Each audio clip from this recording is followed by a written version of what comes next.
Yes, ma'am. She won't open the door. They already tried to do that, and they tried to open. They tried to knock, but he doesn't open. He won't open the door. Okay, we'll do another welfare check, and we will call her to let her know the outcome, and then we'll go from there as far as possibly doing a missing persons report. 2016年5月26日、アメリカカリフォルニア州ウエストハリウッド。警察です。そこから出てきなさい。とあるアパートを訪れた警察は、その家のベッドルームに向かい必死に呼びかけていました。その部屋に閉じこもっているのは、グラフィックノベル作家のブレイク・ライベル。彼の婚約者イアナ・カシアンは2日前から消息不明。原因がライベルにあることは、その反応からも明らかでした。俺は絶対に出てかない。殴られるのは嫌なんです。彼が堅くなに部屋の扉を開けないのは、その中に顔の皮を剥がれた遺体が転がっていたから。婚約者に顔の皮を剥がれ殺害された女性。男はなぜ愛する女性にそれほど凄惨な拷問を行ったのか。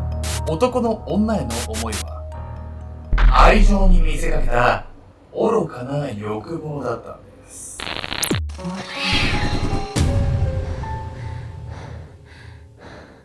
おさつけんちゃんです。いや、みやみかです。いやー、というわけで、皆さん、最近ね、マジで、べらぼうに暑いっすね。めちゃくちゃ蒸し暑い。36億度とかあるじゃん、最近。それも太陽、それは。太陽もそんなねえだろ。太陽、いや、あるんじゃない？あるのかな、太陽って。まあまあ、いいんですけど。無料体質ぐらいあるんじゃない？暑すぎて、外出るの辛いっすよ。いや、めちゃくちゃ辛い。めちゃくちゃ辛いんだけど、なんか曇ったらだいぶ最近は涼しくなったわよね。暑いよ。暑い。本日ご紹介するのは、アメリカカリフォルニア州で起こったあまりにも凄惨な事件なんです。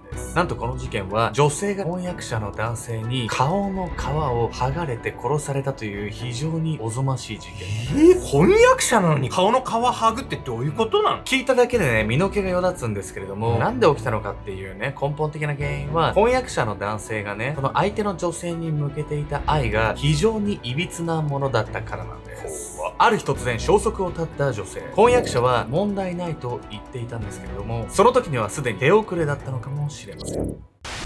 戻らない娘。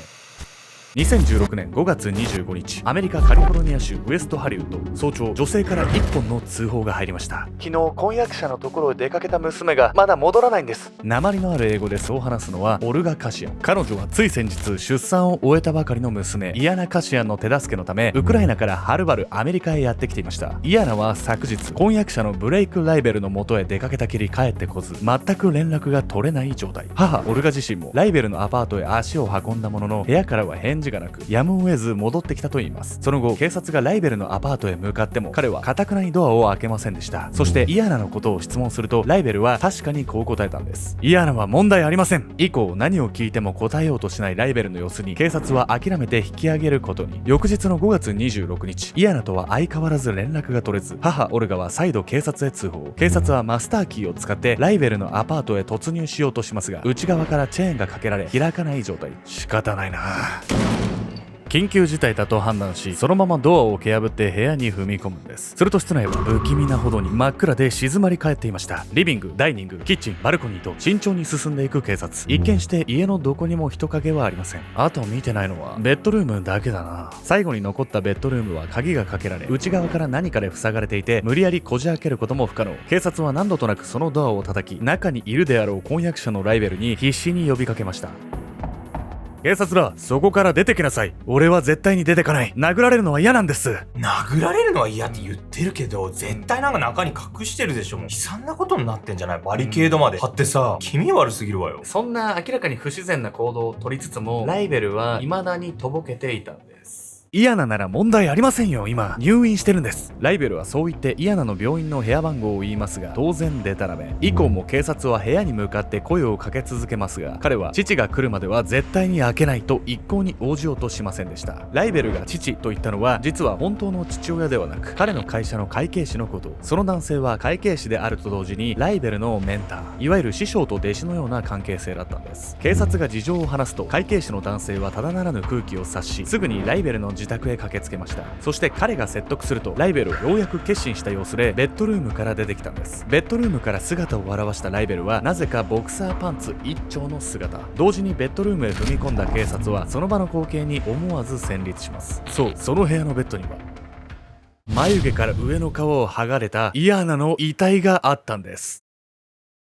ちょっと暗すぎるわよ。婚約者なのになんでこんなひどいことすんのよ。なんか恨みでもあったに違いないわよ、これ。実はですね、きっかけとなった出来事に関しては、普通の婚約者同士だったら絶対喜ぶべきことだったんですよ。でもその中でもライベルにとっては絶対に許せないことがあったんです。愛情の正体。2016年5月、ライベルのアパートには幸せそうに微笑みながら赤ちゃんを抱くイアナの姿が。よしよし、いい子ね。イアナの腕に抱かれているその女の子は、実はこの月に生まれたばかりのライベルとの第一子。イアナは2014年にウクライナから移住したばかりで、ライベルとは交際開始から1年も経っていませんでしたが、めでたく子宝に恵まれたんです。グラフィックノベル作家のライベルはカナダ最大級の不動産一家の生まれで、父親はセーリングの元オリンピック代表。イアナは渡米後モデルとして活動していたため、富裕層のライベルとも接点があったのでしょう。ライベルはメディアクリエイターを目指しアメリカへ来て以来、実家から年間3000万円以上の仕送りを受けており、2人の今後の生活も安泰かに思えました。これだけ見るとさ、セレブ捕まえたイアナはもうめちゃくちゃ嬉しかったに違いないでしょうけど、まさか殺されるなんて思いもしなかったでしょうね。アメリカに来たばかりでね、新しい生活にワクワクしていたはずですしね。ところでなんですけれども、日本では妊娠したら結婚するっていう割合が結構多いんですよ。なので視聴者さんの中には結婚せずに子育てをしている2人を不思議に思う方もいるかもしれません。ただね、海外では珍しい話ではないんです。というわけで今回のメトラキーワード、婚外子について。2016年の統計によると、結婚していないカップルの元に生まれる婚外子の割合は日本で約 2.3%、アメリカで約 39.8%、アメリカには日本の20倍の割合で結婚せずに子供を育てているカップルがいるんです。アメリカでは日本ほど結婚が重要視されておらず、籍を入れずに生計を共にする事実婚を選ぶカップルが増えているんです。これは文化的に個人の自由が尊重されており、事実婚カップルに対する法的・社会的な支援制度が充実しているため、アメリカでは日本のように結婚と出産は必ずしも結びつくものではないんです。非常に裕福なライベルは一見してパートナーとして申し分なく見えます。しかしイアナには一つ気がかりなことがあったんです。ねえライベル、お仕事はそろそろ一段落しそう？その腕に我が子を抱いたまま書斎にこもりっぱなしのライベルに問いかけるイアナ。すると、忙しいんだ、話しかけないでくれ。ライベルは露骨に苛立った様子で部屋から一切出てこようとはしません。この子が生まれてからずっとこの調子。そう、ライベルは2人に子供ができてからというものを目に見えてイライラするように。出産の際にはイアナの母オルガもウクライナからはるばる駆けつけましたが、ライベルはそんな母の出産立ち会いを拒否。その振る舞いからは我が子の誕生を歓迎するどころか嫌悪感がにじみ出ていたんです。なんでライベルは自分の子供が生まれてきて全然嬉しくないみたいじゃないのよ。母親の出産立ち会いまで拒否するなんてね、どういうことなの？非常にね、胸くその悪い話なんですけれども、ライベルは我が子を邪魔だと思っていたんです。実はイアナが妊娠する以前からライベルが2人に子供ができることを快く思わない前兆はありました。なぜならライベルはイアナと交際するために妊娠8ヶ月の妻と離婚しているんです。